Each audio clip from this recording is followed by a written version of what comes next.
Mama prayed in the temple dust, a lonely tear, a holy trust. Hannah wept, then she let me go into Eli's house to learn that glow. Beds were cold, but the word was near. Even small ears could hear it clear. I was young, but my heart stayed still when the night said, Samuel, I will speak. Lord, I'm here. I'm all ears. If you call my name, I'll answer plain. Speak, Lord, I'm here. I was born for this. Speak, Lord, I am here. Your voice is my yes. Speak, Lord, I'm here. I won't miss that sound. I'm here, when you call me down.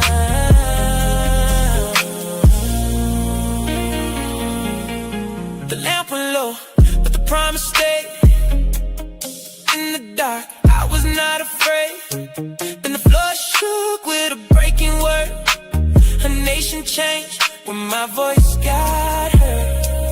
I told the king what the Lord had shown. Oil on her head and a new thing grown.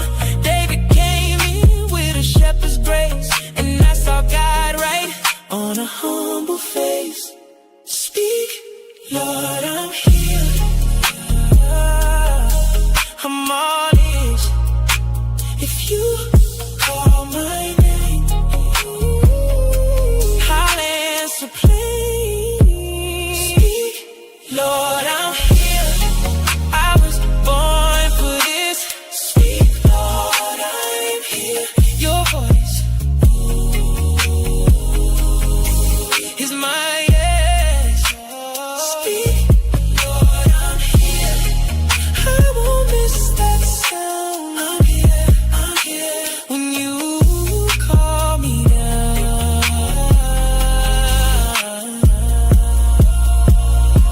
From the cradle to the calling, from the tears to the oil, from a boy in the shadow to a prophet with a voice. And every time you spoke, you made my fear fall back. You were faithful then, you're faithful like this. Lord, I'm here. I was born for this. Speak, Lord, I'm here. Your voice is my yes. Speak, Lord, I'm here. I won't miss that sound. I'm here when you call me down.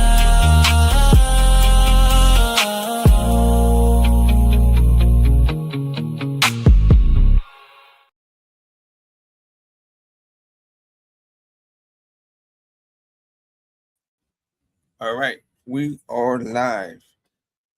First time without a hitch. All right, so we are live on Facebook, YouTube, and now Kick. All of them have the links to the YouTube page. So please go ahead over to the YouTube page, hit the like, the subscribe, and the share buttons for me, please. So when content does come out, you can definitely be notified.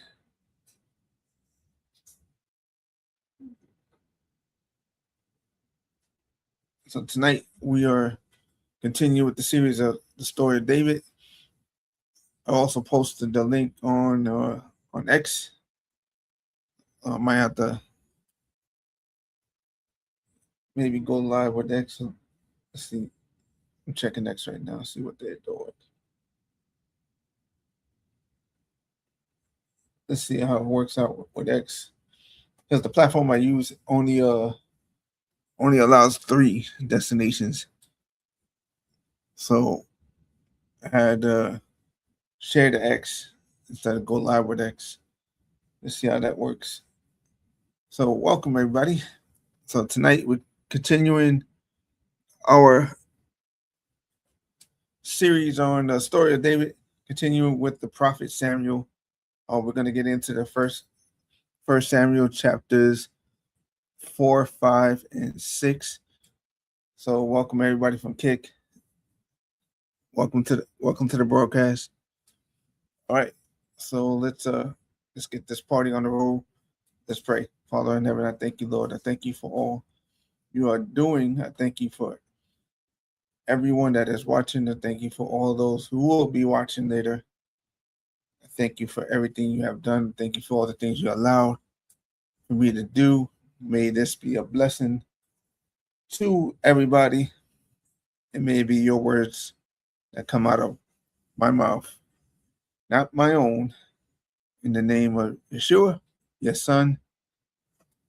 Amen. All right, so let's get the party on the road.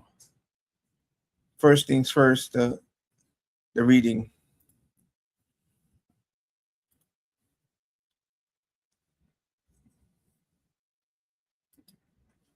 All right, starting with chapter 4. And the word of the Lord through Samuel came to all Israel. Now Israel went out to battle against the Philistines and encamped beside Ebenezer, and the Philistines encamped at Aphek. For those of you that don't know me, I tend to butcher names, so I try not to do that. But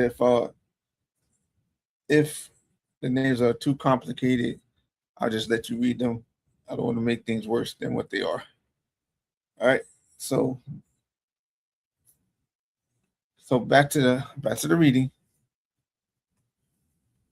When the troops had come into the camp, the elders of Israel said, "Why has the Lord smitten on us today before the Philistines? Let us bring the ark of the covenant of the Lord here from Shiloh, that he may come among us and save us from the power of our enemies." So the people sent to Shiloh and brought from there the ark of the covenant of the Lord of hosts, who dwells above the cherubim. And the two sons of Eli, Hophni and Phinehas, were the ark of the covenant of God. When the ark of the covenant of the Lord came into the camp, all Israel shouted with a great shout, so that the earth resounded. And when the Philistines heard the noise of the shout, they said, "What does this great shout in the camp of the Hebrews mean?"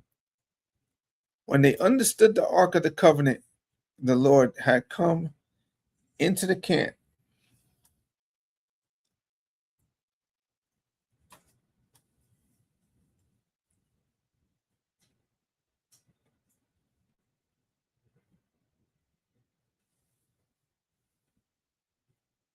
when the Philistines heard the noise of the shout, they said, "What does this great shout in the camp of the Hebrews mean?"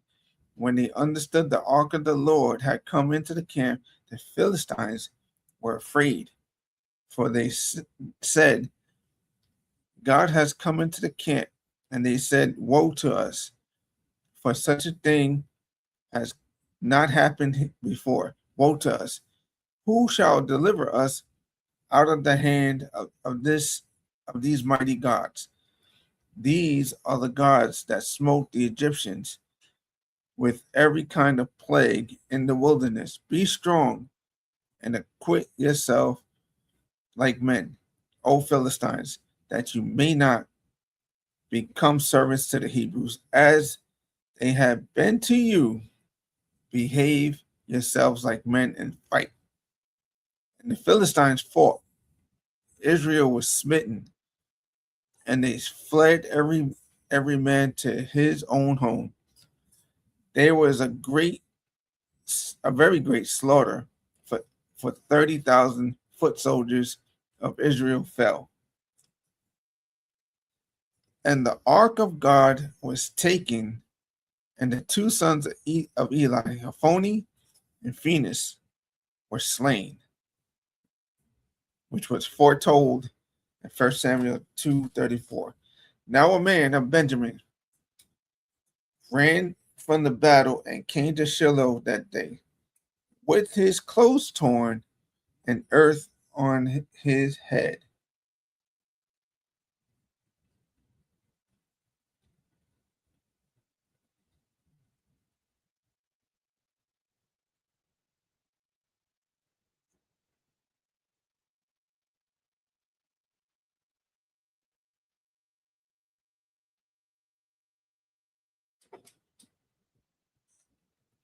When he arrived, Eli was sitting by the road watching, for his heart trembled for the ark of God.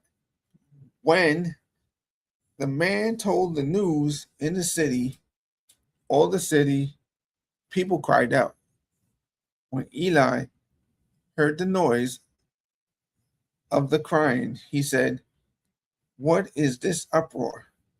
And the man came hastily and told Eli.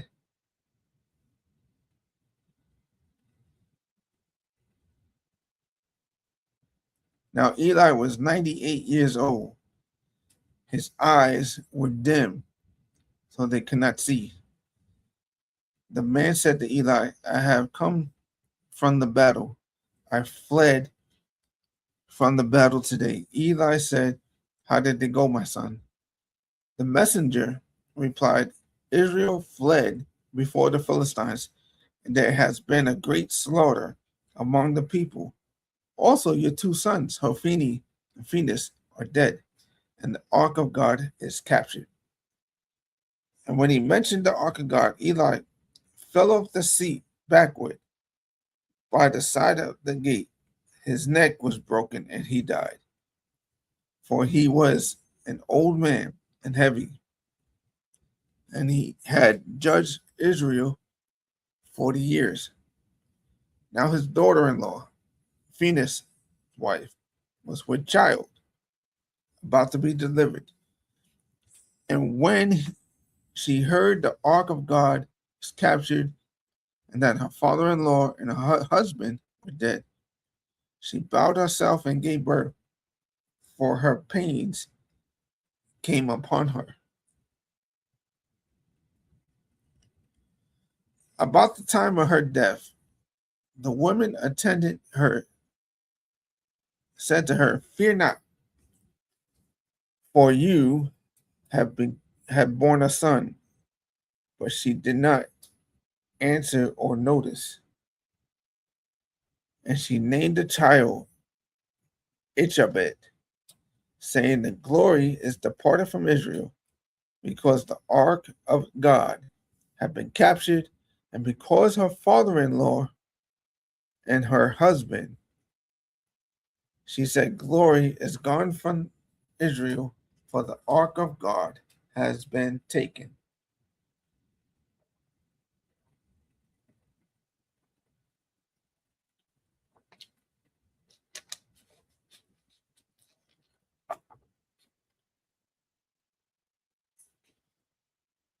The Philistines brought the ark of God from Ebenezer to Ashdod. They took the ark of God into the house of Dagon and set it beside Dagon, their idol.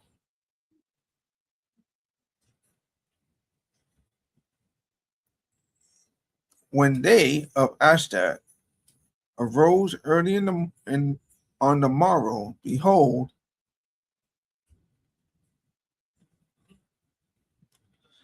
Dagon had fallen upon his face on the ground before the ark of the Lord. So they took Dagon and set him in his place again.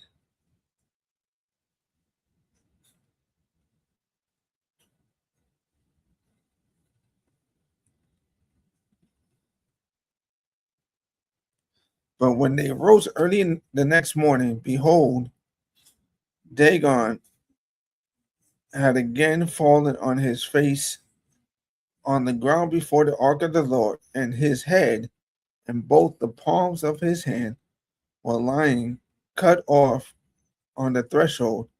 Only the trunk of Dagon was left him. This is the reason neither the priests of Dagon nor any who come in Dagon's house trend on the thresholds of Dagon in Ashdod to this day. But the land of the Lord was heavy upon Ashdod, and he caused mice to spring up, and there was very deadly destruction, and he smote the people with very painful tumors and boils, both Ashdod and its territory. When the men of Ashdod saw that it was so, they said, the ark of the God of Israel must not remain with us, for our hand is heavy on us and on Dagon our God.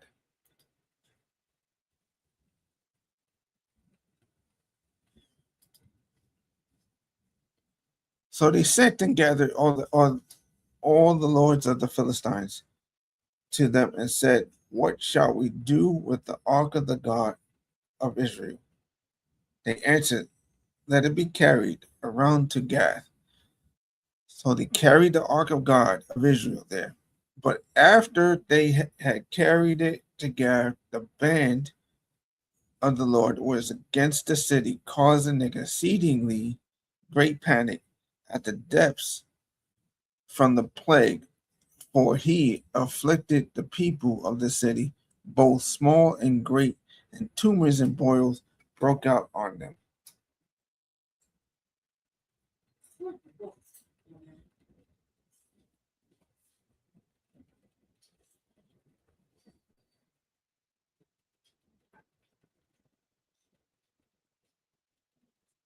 So now they sent and gathered all the lords of the Philistines to them and said, what shall we do with the ark of God of Israel? They answered, let it be carried around Gath. So they carried the ark of God of Israel there.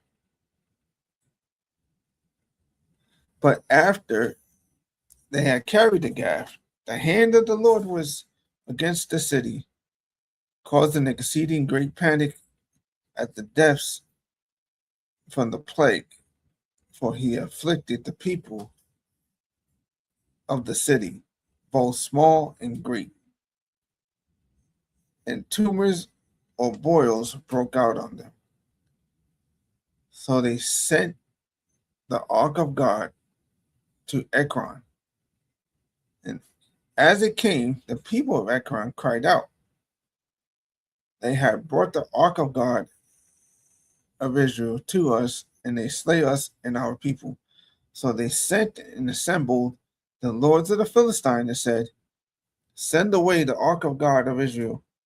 Let it return to its own place, but it may not slay us and our people, for there was a deadly panic throughout the city. The land of God was very heavy there. The hand of God, not the land of God. My apologies. The men who had not died were stricken with very painful tumors or boils, and the cry of the city went up to heaven.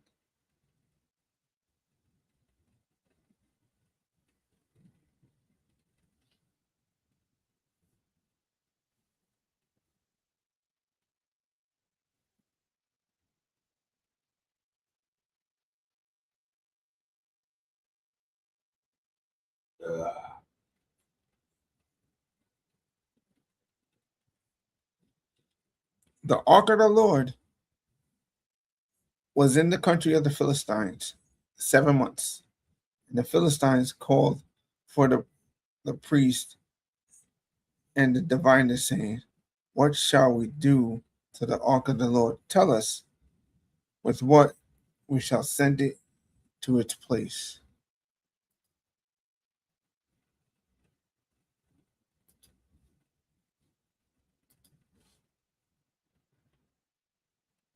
And they said, if you send away the ark of God of Israel, do not send it empty, but at least return to him a guilt offering.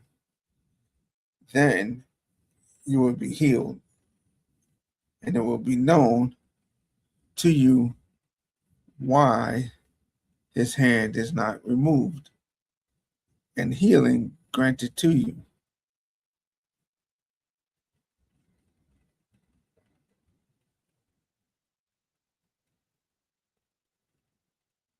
Then they said, what shall be the guilt offering which we shall return to him? They answered, 5 golden tumors and 5 golden mice, according to the number of the Philistine lords. For one plague was on you all, even on your lords.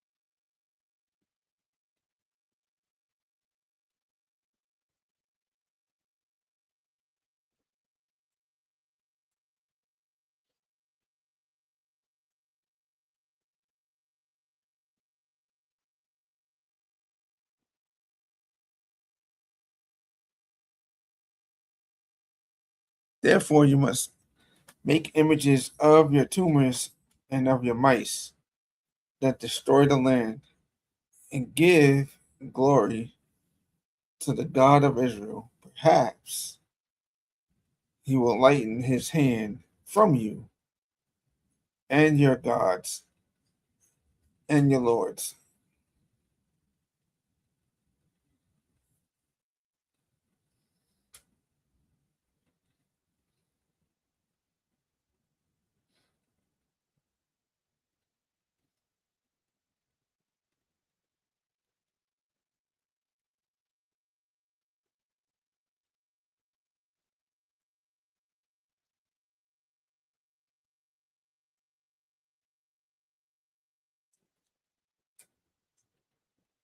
Excuse me, it's his hand from off you and your gods and your land, not your lords.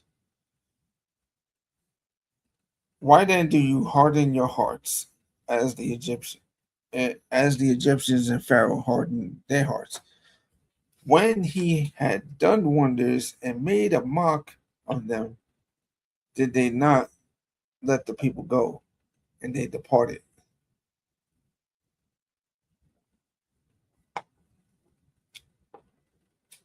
Now then, make and prepare a new cart and 2 milch cows on which no yoke has ever come, and yoke the cows to the cart, but take the calves home away from them.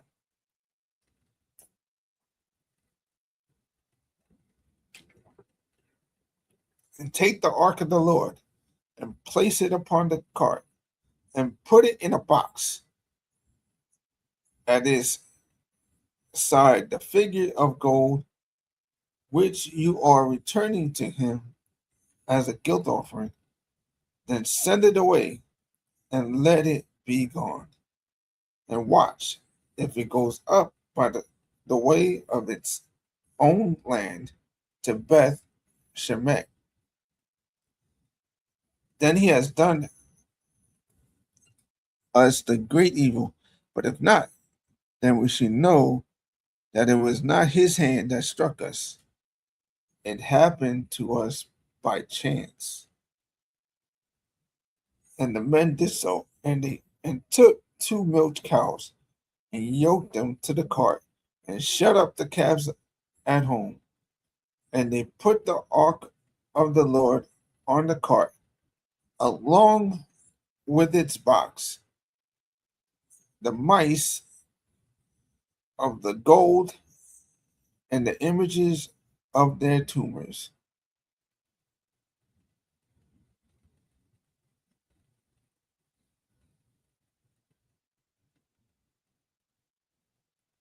And the cows went straight toward Beth Shemesh along the highway, lowering as they went, and turned not aside to the right or the left. And the Philistine lords followed them as far as the border of Beth Shemesh.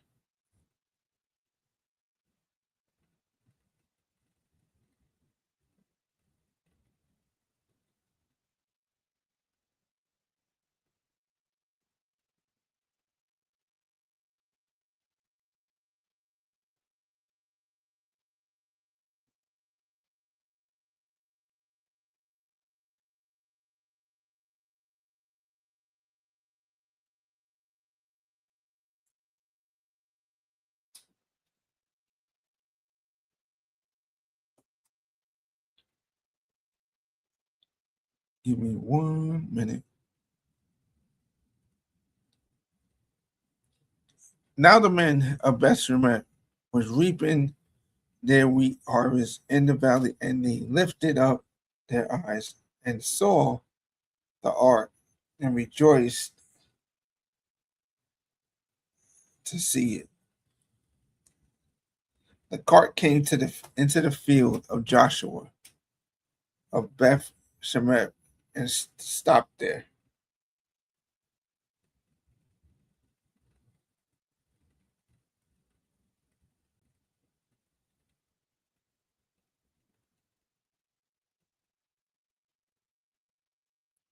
A great stone was there, and the men split up the wood of the cart and offered the cows as a burnt offering to the Lord.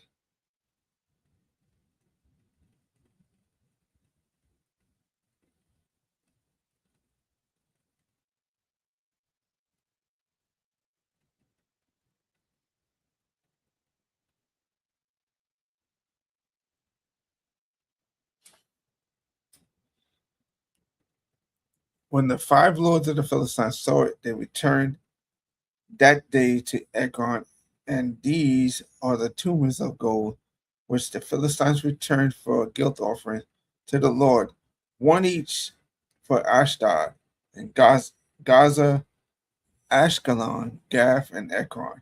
Also, the mice of gold were according to the number of all the sites of the Philistines, belonging to the five lords, both fortified cities and countries, villages.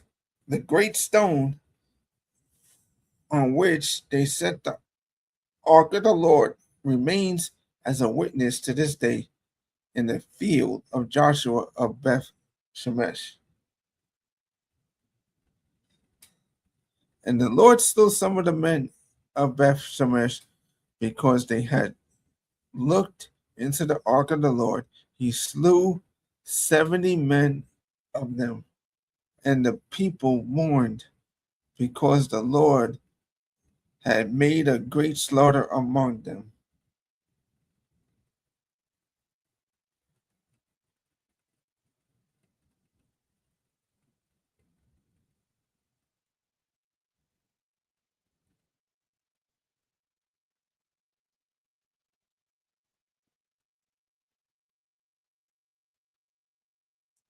And the men of Beth Shemesh said, who is able to stand before the Lord, this holy God? And to whom shall he go away from us? And they sent messengers to the inhabitants of Gerath, Jerum, saying, the Philistines have returned the ark of the Lord. Come down and take it up to you.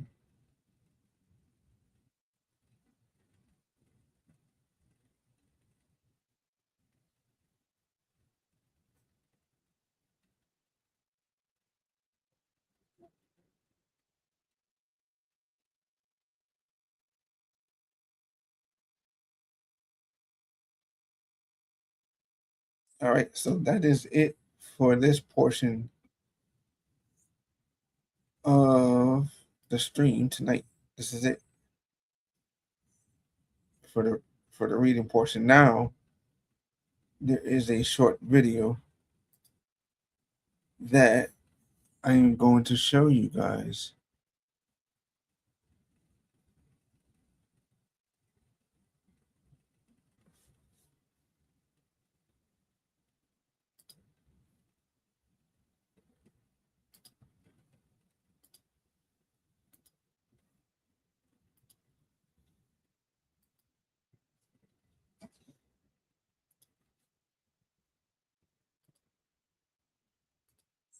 All right, so before we get into the short video, here's the copyright disclaimer. Under Title 17 USC Section 107, allowance is made for fair use for purpose such as criticism, comment, news, reporting, teaching, scholarship, and research. Fair use is permitted by copyright statute that might otherwise be infringing nonprofit, educational, or personal use. Tips the balance in favor of fair use. So, again, not doing this for money. So, YouTube don't ban me. This is for a teaching purpose.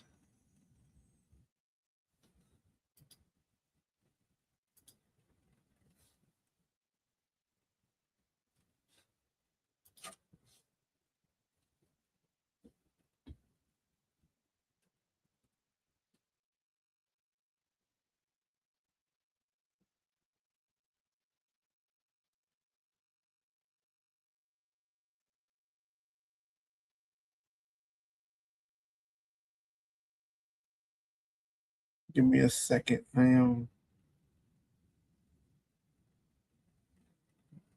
doing something right now.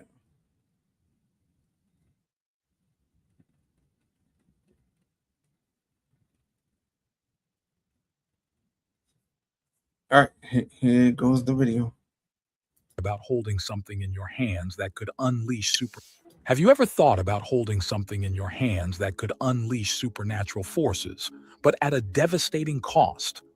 In ancient times, the Philistines made the mistake of taking the Ark of the Covenant, a sacred treasure that held unimaginable divine power, the very connection between creator and creation.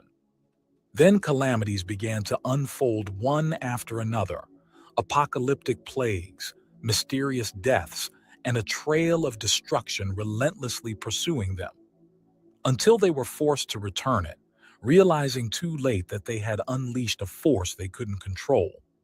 Do you want to uncover the dark secrets behind this divine object? Join us today as we reveal the biblical story of the Ark of the Covenant. But just before we start, don't forget to like, subscribe, and comment below on which story you'd like to hear next. To understand the Ark of the Covenant, we must go back to the biblical accounts in the book of Exodus.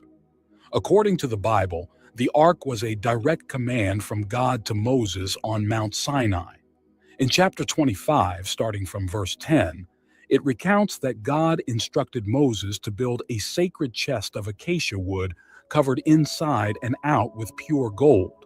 The Ark was to have specific measurements: 2.5 cubits long, 1.5 cubits wide, and 1.5 cubits high. On the top of the Ark, known as the mercy seat, 2 golden cherubim with outstretched wings would be placed, facing each other and looking downward. This detailed design had a divine purpose: to serve as a meeting place between God and his people. The construction of the Ark was carried out meticulously, following the divine instructions to the letter. In chapter 37, starting from verse 1, it recounts how Bezalel and Aholiab, artisans chosen by God, crafted the Ark according to divine specifications. They used acacia wood overlaid with pure gold inside and out. They shaped the Ark, ensuring its durability and splendor. The golden cherubim were carefully carved and placed on the Ark's cover, symbolizing God's presence and his connection with his people. The Ark of the Covenant served as a constant reminder of the covenant God had established with the people of Israel. This covenant, based on mutual fidelity and obedience to divine laws, was a special relationship that required Israel to live according to divine precepts. By containing the Ten Commandments, the Ark represented this covenant and reminded the people of their responsibility to uphold their part in it. During the Israelites' Exodus journey through the desert, the Ark played an active role. When the Ark moved forward, it was believed that the divine presence went ahead of the people, guiding and protecting them. The Ark also conferred a unique identity on the people of Israel, reminding them of their special relationship with God and their role as the chosen nation. By worshiping and obeying God, the people strengthened their connection with the divine and reaffirmed their uniqueness among surrounding nations. But the Bible emphasizes the holiness of the Ark of the Covenant and the restrictions regarding who could touch it. This holiness reflected the respect and reverence owed to the Ark as a symbol of divine presence. Only certain authorized individuals could handle the Ark, and disobedience to these restrictions had severe consequences. Primarily, the Levite priests had the privilege and responsibility of handling the Ark. This designation was based on their role as intermediaries between God and the people. However, even among the Levites, not everyone had permission to touch the Ark. Only the designated priests appointed to carry the Ark could do so, and this required special spiritual and ceremonial preparation. The Levite priests also had to follow specific protocols for transporting it. Even with strict rules, the Ark of the Covenant played a big part in the Bible, especially for the Israelites. For instance, they carried it during their 40 years in the desert. Whenever they set up camp, they put the Ark in a special room in a sacred tent called the Tabernacle. When they reached the Jordan River, led by Joshua on their way to the Promised Land, they brought the Ark up front, leading the way. It was like a signal showing everyone where to go.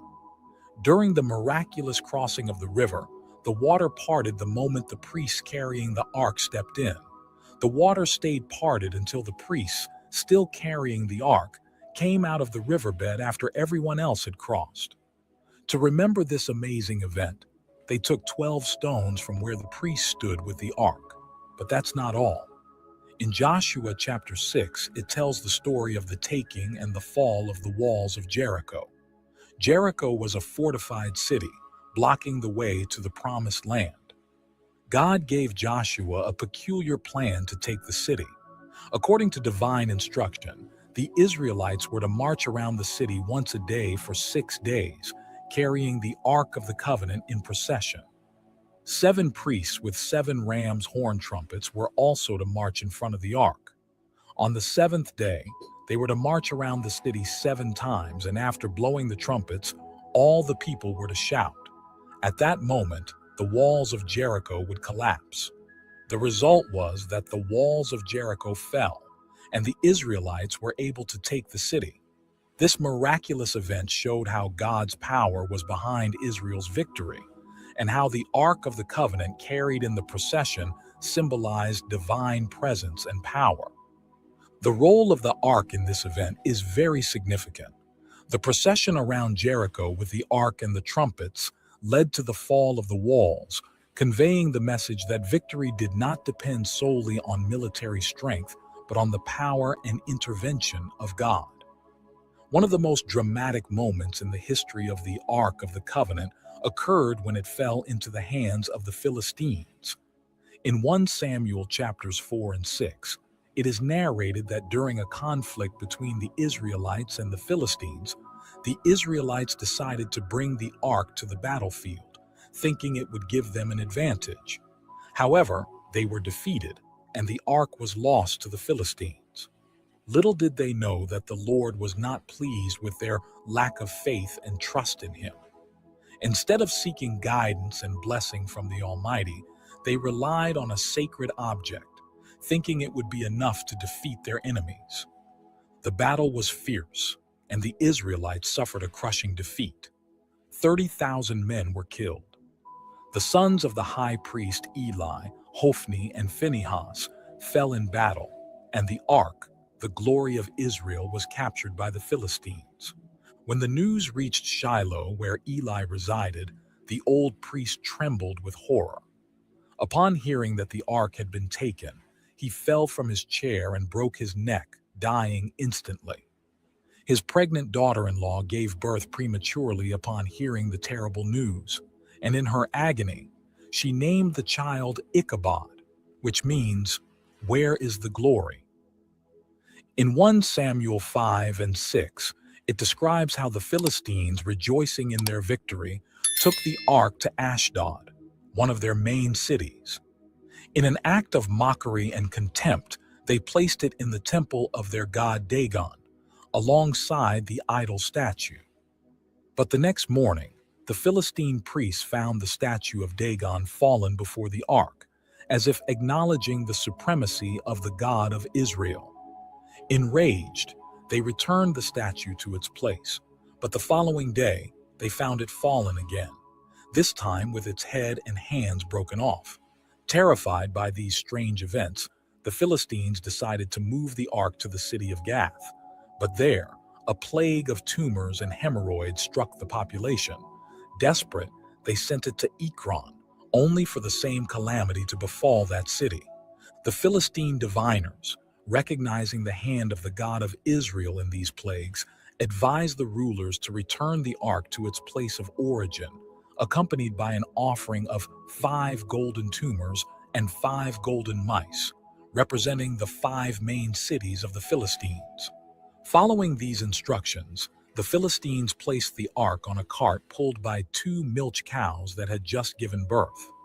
If the cows returned directly to the lands of Israel, it would be a sign that the God of Israel had been responsible for the plagues. Miraculously, the cows, without any guidance, headed straight for Beth Shemesh, an Israelite city. The Israelites welcomed it with great joy and brought it to Kiriath Jearim. After David became king, he decided to bring the Ark of the Covenant to Jerusalem, making it the capital of Israel. The procession to move the ark was a joyful celebration with music and worship. During the procession, the ark was carried on a new cart pulled by oxen. However, at one point, the oxen stumbled, and Uzzah, one of the men driving the cart, touched the ark to prevent it from falling. This led to his death, showing the importance of treating the ark with reverence and following the rules. Because of this incident, David chose not to bring the ark directly to the city. Instead, it stayed in the house of Obed-Edom for 3 months.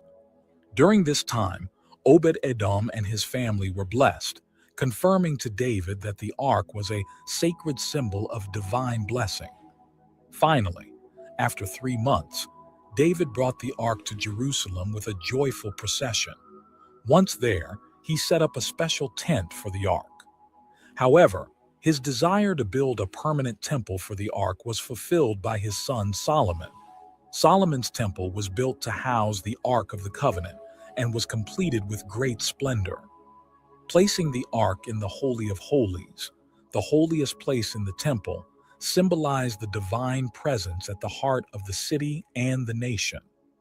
This emphasized the importance of the ark in Israel's worship and spiritual life. Thus, after years of captivity and trials, the Ark of the Covenant was restored to its place of honor among the people of Israel. It was a powerful reminder that the Lord should not be treated lightly, but with the deepest reverence and awe. The Philistines learned this lesson painfully, suffering plagues and calamities for desecrating the sacred symbol of the God of Israel. And the Israelites, though initially trusting in the power of the ark rather than the Lord himself, eventually repented and sought to restore their relationship with the Almighty. Now you might be wondering, what became of the whereabouts of the Ark of the Covenant after the events recounted in the Bible? The last historical mention of the ark is found in the 2nd book of Chronicles, chapter 35, where it is narrated that King Josiah instructed the Levites to return the ark to the temple, where Solomon had originally housed it. The reason why the Levites had taken the ark out of the temple is not mentioned, nor is it stated whether they complied with King Josiah's request. After Josiah's death, his son Jehoahaz ascended to the throne, but his reign was short-lived. His brother Jehoiakim succeeded him, and during his rule the Babylonian exile took place. Following the Babylonian exile, the fate of the Ark of the Covenant becomes less clear in the biblical accounts. Its presence is not mentioned in the subsequent narratives of the Bible. As the people of Israel were restored to their land after the exile, the focus shifted towards the reconstruction of the temple and the restoration of religious life. However, in the apocryphal book of Maccabees, it is recounted that the prophet Jeremiah, through divine revelation, took the ark to Mount Nebo and placed it in a cave, sealing the entrance. Although this information is uncertain and not entirely reliable, it could explain the mysterious fate of the Ark of the Covenant, the central symbol of God's presence in the life of Israel, seems to have disappeared from the biblical narrative after the exile. Although the Bible does not provide a definitive explanation of what happened to the Ark, some suggest that it could have been destroyed or lost during the exile or subsequent events. Throughout history, the whereabouts of the Ark of the Covenant have been the subject of speculation and searches by archaeologists, historians, and adventurers. Some believe it could still be hidden somewhere, waiting to be discovered. Others argue that its final fate will remain a mystery forever. Do you think the Ark could still exist somewhere, waiting to be discovered? Or do you believe its location will remain an eternal enigma? Share your thoughts and theories in the comments below. And don't forget to subscribe to our channel for more captivating content.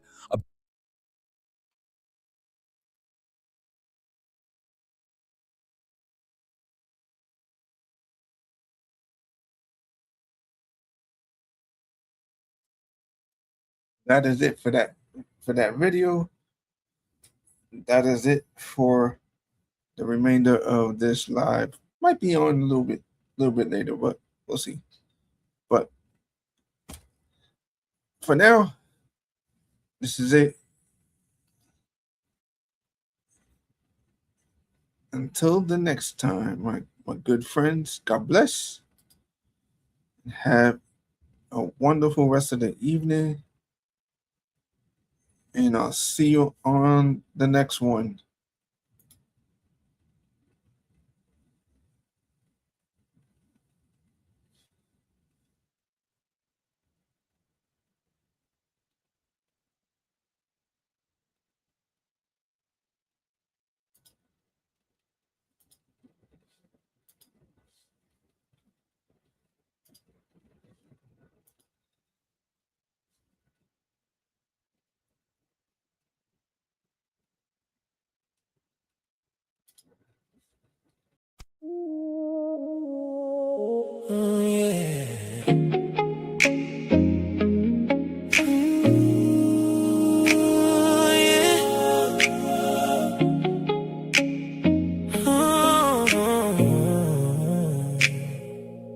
Mama prayed in the temple dust, a lonely tear, a holy trust. Hannah wept, then she let me go into Eli's house to learn that glow. Beds were cold, but the word was near. Even small ears could hear it clear. I was young, but my heart stayed still. When the night said, Samuel, I will speak. Lord, I'm here. I'm all ears. If you call my name, I'll answer plain. Speak, Lord, I'm here. I was born for this. Speak, Lord, I am here. Your voice is my yes. Speak.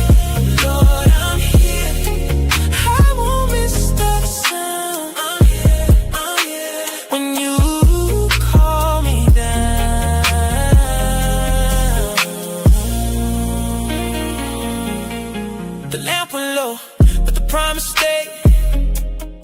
In the dark, I was not afraid. Then the floor shook with a breaking word. A nation changed when my voice got heard. I told the king what the Lord had shown. Oil on her head and a new thing grown. David came in with a shepherd's grace, and I saw God right on a humble face. Speak, Lord, I'm here. I'm all ears. If you call my name,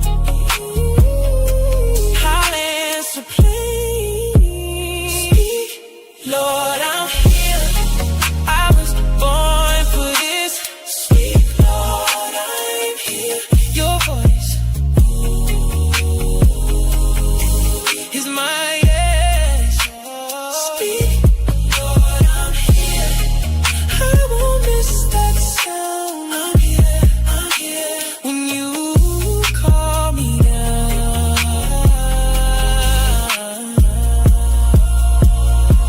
From the cradle to the calling, from the tears to the oil, from a boy in the shadow to a prophet with a voice. And every time you spoke, you made my fear fall back. You were faithful then,